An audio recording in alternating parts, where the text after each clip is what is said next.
catastrophe. The head of UNRWA, Philippe Lazzarini, talking about the hunger in Gaza at the moment, the blockade, 2 months now since they've had any aid into Gaza, and he describes that blockade as potentially being a war crime. We're not allowed into Gaza, but what are you hearing from inside Gaza? Because yesterday I spoke to the UN Agricultural Agency, who said you can't grow anything in Gaza.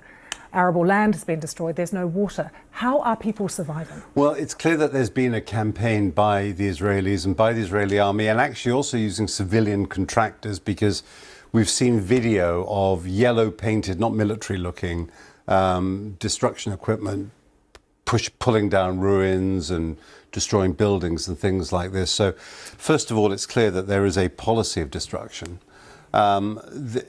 Gaza actually was, before this war, was a place where, while there were very densely populated areas like refugee camps, there were actually also open fields. People going to Gaza for the first time were sometimes rather surprised by the open fields, and that's because there were farmers there who grew quite a lot. The markets would be full of vegetables grown in the area. Livestock as well. Yeah, I mean, there were... Gaza was, you know, for all its difficulties, was actually a pretty functioning place in that sense, despite many years of an Israeli blockade. In fact, going back to when Hamas took over, 18 or so years ago now. So it's what has become very clear from all of the reputable humanitarian agencies who work there, is that because Israel essentially locked and barred the gates of Gaza at the beginning of March, there was a little bit of a build-up in the warehouses up to then, because there'd been a 2-month ceasefire and they'd managed to get in a load of stuff. But that has now run out some time ago.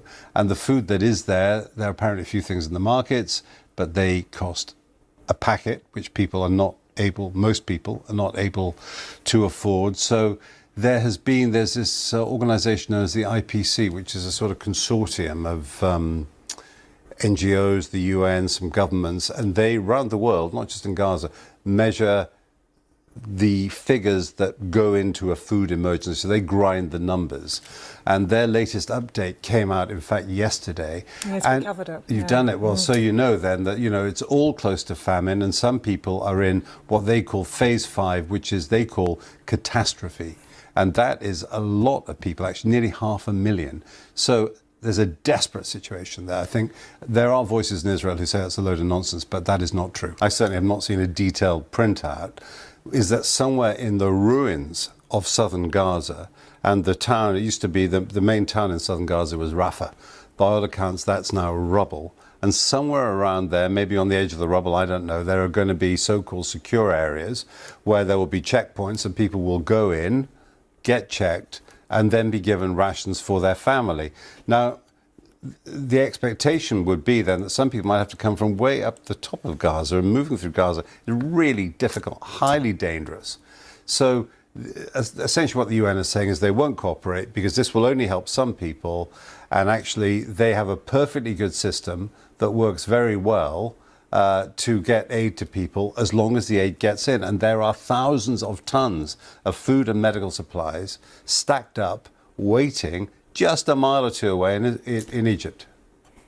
Okay, Jeremy, the other thing he talked about today, and perhaps we'll get onto that later as well, is just saying he's looking for other people to take in, other countries to take in Gaza. So that that's called, that will be called by Palestinians and by a lot of people around the world, ethnic cleansing. All what is happening in Gaza as genocide.